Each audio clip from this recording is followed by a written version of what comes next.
Olá, muito boa tarde. Cá estou para o último vídeo sobre o despacho 7247 de agosto de 2019, que explicava, ou melhor, que explica e aplica à escola o artigo 12º da Lei 38 de agosto de 2018, sobre a autodeterminação, o direito à autodeterminação da identidade e expressão de género. Começou por ser uma lei que queria que jovens a partir dos 16 anos mudassem de sexo. Inclusive, a primeira proposta do Bloco foi no sentido de os jovens que quisessem mudar de sexo e os pais não deixassem, pudessem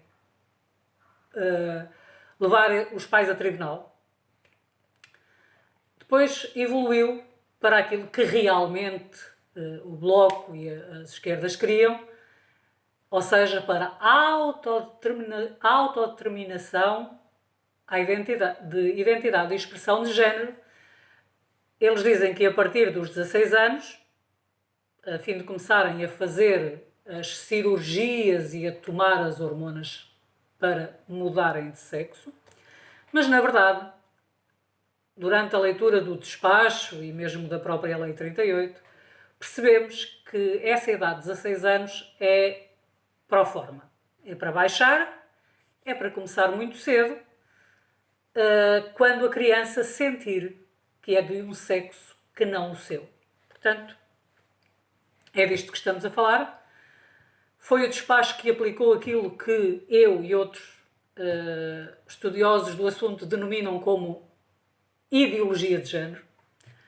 Isto levando em consideração que uma ideologia é um conjunto de ideias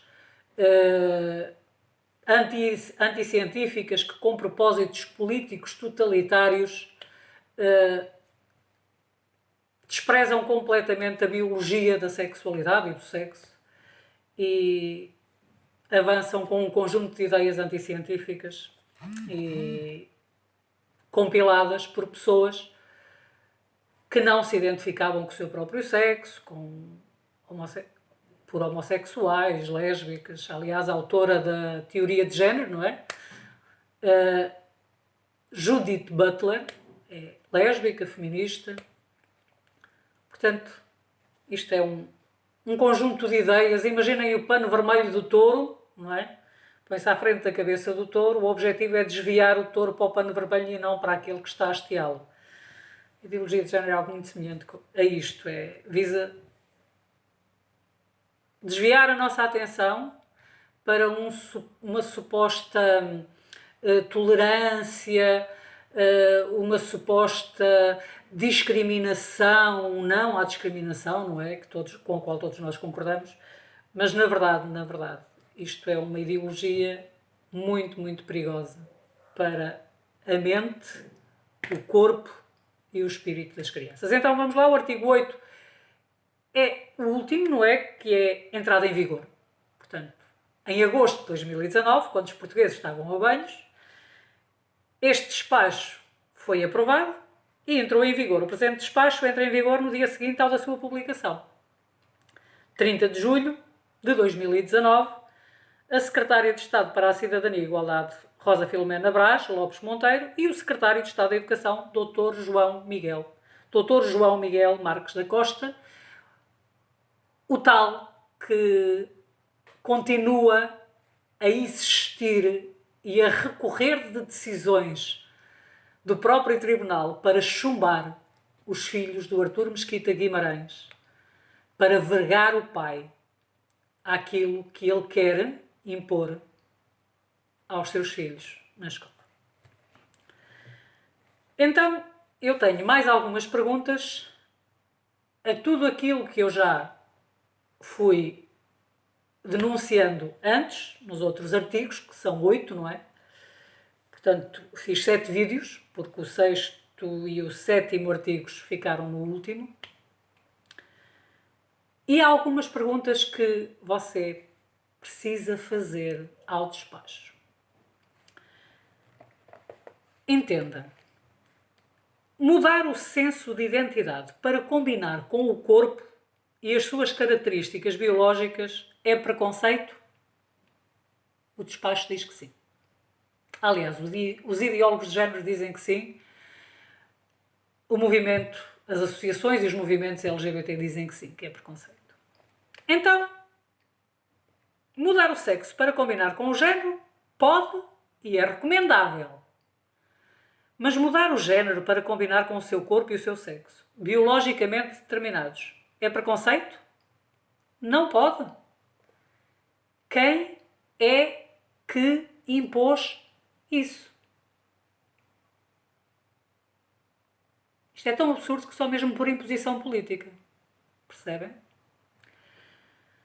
Se é errado tentar mudar a identidade de género de uma criança ou adolescente, como consta no despacho e como consta da Lei 38, porque esta é fixa, dizem eles, e mexer com ela é algo danoso, porque é que é moralmente aceitável alterar algo tão fixo e estabelecido como o próprio corpo biológico? Há algo mais fixo e estabelecido do que o nosso corpo?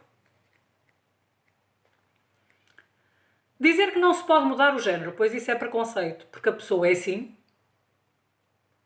Mas e o corpo? Não é assim? Porque é que se pode mudar o corpo, que é assim, fixo, e não se pode mudar o género?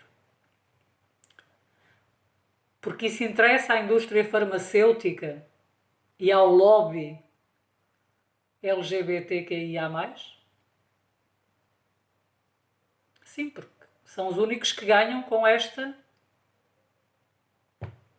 loucura, não é? Cada um de nós devia pensar e exigir do Estado que pare imediatamente com experiências de engenharia social em crianças. E devíamos também, e ter a humildade de reconhecer, o Estado deve ter a humildade de reconhecer a insensatez deste tipo de iniciativas legislativas. Os nossos filhos não são cobaias, ou não deveriam ser, porque estão a ser. De acordo com o Dr. Pedro Afonso, médico psiquiatra, que escreveu há cerca de 2 anos no Observador, este é um assunto de saúde pública, pois uma ideologia não pode sequestrar o ensino e as escolas para promover uma visão sectária da identidade sexual, despojada de qualquer orientação ética e que pode levar a um aumento de casos de disforia de género em crianças e adolescentes. Convido-vos a procurar, vão encontrar na internet, o caso do Reino Unido, que em pouco mais de 2 anos teve um aumento de 4000% de crianças confusas quanto à sua sexualidade que precisaram recorrer a um psicólogo ou a um psiquiatra. Isto aplicado à escola tem consequências graves. Por conseguinte, prossegue o Dr. João Afonso, é sempre desejável que haja uma coincidência entre a dimensão biológica e a dimensão psicológica social da identidade sexual. É necessário criar condições para que as crianças e os adolescentes possam crescer livres e mentalmente saudáveis. Daí que qualquer iniciativa inspirada por motivações políticas ou ideológicas, como é o caso deste despacho e da Lei 38, que dificulta essa harmonia nas escolas públicas, confundindo ou desconstruindo pela doutrinação ideológica, corresponde a um ato eticamente reprovável. Infelizmente, há muitos que pensam que o propósito deste decreto de lei até é louvável, já que visa respeitar as diferenças. Desengane-se, não é nada disso. O projeto é muito mais ambicioso. A ideia é mesmo acabar com todas as bases da nossa sociedade. Sim, todas. Principalmente a família. Como eu já vos disse, eu estou a ler, sim, aquilo que escrevi no meu livro, Identidade de Género, toda a verdade, isto porque é muito fácil divagar e sair do tema e falar de muitas coisas. Mas eu escrevi aqui que penso inúmeras vezes na minha infância e na minha adolescência. Quando era pequena, tentei fazer xixi de pé. Tentei, eu via os rapazitos encostarem-se à parede e a fazerem, eu achava que também devia conseguir. Depois percebi que não dava. Cresci como uma Maria rapaz, sempre gostei mais de brincadeiras de rapaz do que de brincadeiras de menina. O meu pai ofereceu-me um peão, uma bicicleta daquelas de quadro que era para os rapazes. Eu ia ao futebol com o meu pai, acompanhei sempre o meu pai ao futebol. Sempre gostei de futebol. A minha mãe dizia que eu que era Maria rapaz. A minha professora dizia que eu que era uma Maria rapaz. E nunca pensei que estava no corpo errado. Nunca ninguém me despertou para a ideia de que o facto de eu gostar mais de brincar com rapazes e de gostar mais de brincadeiras de rapazes tinha a ver com a minha sexualidade. Não. Eram as brincadeiras que eu gostava mais. Eu brincava com raparigas e com rapazes. Mas confesso que até hoje sempre gostei mais de trabalhar com homens do que com mulheres. Ainda hoje. Eu sempre soube que era uma menina. Que me estava a transformar, não é? Numa mulher. Não é? Mas e se fosse hoje? Estava frita, não estava? Eu e todos aqueles que...